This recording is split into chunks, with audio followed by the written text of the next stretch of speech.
Salut à tout le monde, aujourd'hui je vous emmène dans un shooting et vous allez me dire oui mais si tu m'emmènes dans un shooting tu l'as déjà fait. Non, aujourd'hui je vous explique vraiment comment ça se passe un shooting, qu'est-ce que j'emmène avec moi, comment je travaille, comment je réfléchis, comment je fonctionne par rapport à un shooting photo. Alors, avant de penser à un shooting, bien sûr, on pense à plusieurs choses. Qu'est-ce que j'emmène avec moi dans mon sac à dos? Il y a un truc que je ne peux jamais louper, c'est des batteries, des mémoires, un grand classique. Hein. Je prends mes 3 lentilles, donc je prends mon 20 mm 1.8, je prends mon 50 1.8 et je prends mon 105 2.8 macro pour pouvoir faire plein de types de plans différents, ouvrir des plans inhabituels ou faire même des plans de différents styles pour pouvoir projeter la personne le plus possible dans le shooting. Ensuite, j'emmène mes filtres photo. Un filtre ND au cas où il y a trop de lumière. Ça c'est celui de KF Concept par exemple. J'ai celui mon filtre ND qui est super important. J'emmène mon Black Promise pour avoir un peu ce côté un peu plus cinématographique. J'emmène aussi mes filtres. J'appelle ça plus artistique, mais j'emmène mon filtre Kaleidoscope pour pouvoir faire des effets plus artistiques si jamais j'en recherche et la situation est fait pour. Et j'emmène aussi mon filtre Dreamy. Donc imaginez-vous que c'est un Black Promise mais en version plus puissant et beaucoup plus dilué. Donc vous verrez, peut-être si je vous donnerai des images d'exemple. J'emmène ça, j'emmène toujours ma pompette d'air pour pouvoir nettoyer au cas où mes objets ou au cas où il y a de la poussière sur le capteur. J'emmène toujours aussi ma petite light, même si nous avons de la lumière. Imaginez vous arrivez en fin de journée, il y a une blue hour, c'est magnifique. Et ben la petite light peut faire la différence des fois pour vous aider à donner une petite source de lumière que vous n'avez pas à la base si vous vous retrouvez par exemple en pleine nature. Bon, moi je vais prendre mon sac et c'est parti pour le vlog et pour vous emmener un peu en shooting et voir qu'est-ce qui se passe. Bon, je viens de sortir chez moi.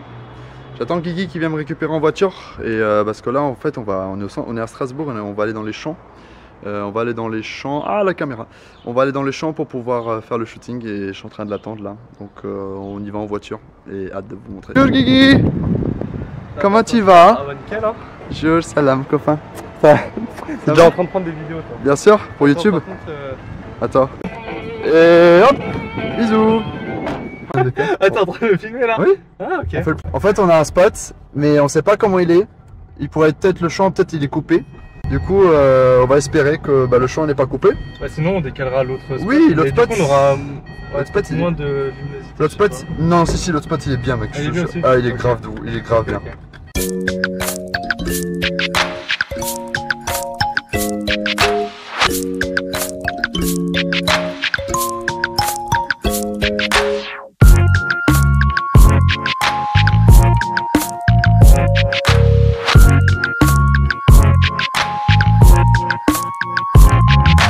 Moi je voulais juste vous dire un truc, ce que je viens de vous montrer ça ressemble pas à un fond de Windows XP quand même. On est d'accord? On est d'accord. C'est vrai. Ça ressemble à un fond de Windows XP quand même. On est arrivé à un des premiers spots parce qu'on sait pas si on va aller au deuxième qui a l'air peut-être mieux. Et du coup nous sommes dans les champs, Guigui montre les champs. Nous sommes dans les champs pour essayer de faire le shooting. Et pour vous emmener un peu plus dans le décor, dans l'envers du décor, aujourd'hui on va utiliser un Dreamy. Donc c'est un filtre très diluant. C'est comme l'effet d'un Black Promise mais en 1000 fois plus fort. Je vais le mettre directement sur la bague donc du 20 mm pour pouvoir vous faire des plans un peu cinématiques des champs.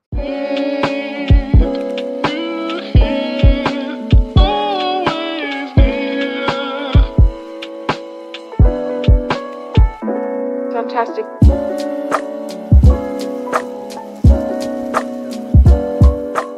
Comme vous avez pu voir dans les clips, le soleil est encore très haut, il est encore un peu dur et un peu chiant à travailler en photo. Du coup, la technique, comme je vous ai montré dans les vidéos, Guigui est en train de faire du contre-jour. Pourquoi il fait du contre-jour? Quand vous avez une lumière dure, si vous mettez le sujet face au soleil, encore dans ce genre de situation où le soleil est encore très haut, et bien le problème qui va se créer, en fait, c'est que vous allez avoir une lumière dure sur le visage. Ce n'est pas agréable. Donc ce qui est conseillé dans ce genre de situation, c'est toujours de s'adapter et pour s'adapter, de mettre plutôt la lumière dans ou derrière votre sujet ou sur le côté du sujet en attendant que le soleil se tombe un peu plus pour avoir une lumière plus douce. Moi, c'est ce que je vous conseille personnellement. Je vous continue à montrer le shoot, puis je vous dis gros bisous.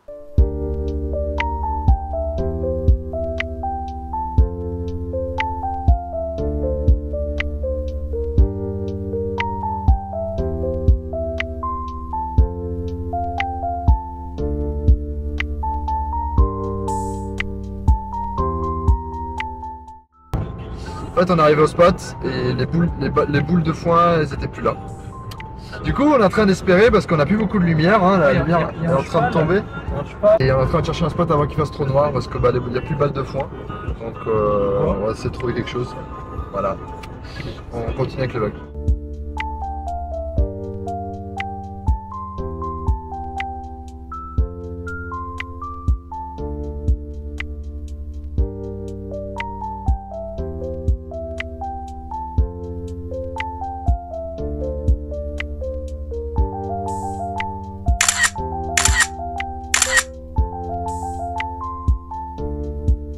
Et comme vous pouvez voir, on est en train de shooter du coup. On est en train de shooter. Ce genre de situation, quand vous avez peu d'éléments et beaucoup rasé, qu'est-ce que je vous conseille de faire? De pas faire des plans larges, aussi faire des plans larges justement pour mettre en valeur le fait que c'est vide. Sinon, surtout, n'hésitez pas à focalisez-vous sur le sujet plutôt que sur le décor, parce que du coup pour le décor il y a moins d'éléments intéressants à proposer. Le ciel, quand vous êtes en fin de journée, ce qui est top c'est peut-être faire du contre-plongée afin de pouvoir montrer un peu le ciel, parce que souvent c'est la blow hour, comme vous pouvez voir là, c'est la blow hour et c'est peut-être la meilleure heure pour faire des photos avec un peu plus de profondeur. Vous pouvez carrément récupérer beaucoup de couleurs dans le ciel vu que le soleil s'est couché. Moi c'est ce que je vous conseille, dites-moi ce que vous en pensez et je vous continue à emmener dans la vidéo.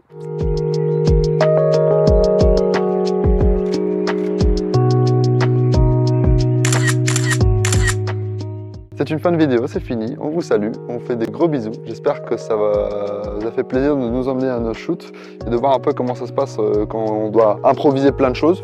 Parce qu'il y a toujours des imprévus de toute façon, juste pour changer. Et puis voilà, abonnez-vous à la chaîne, des gros bisous. Salut!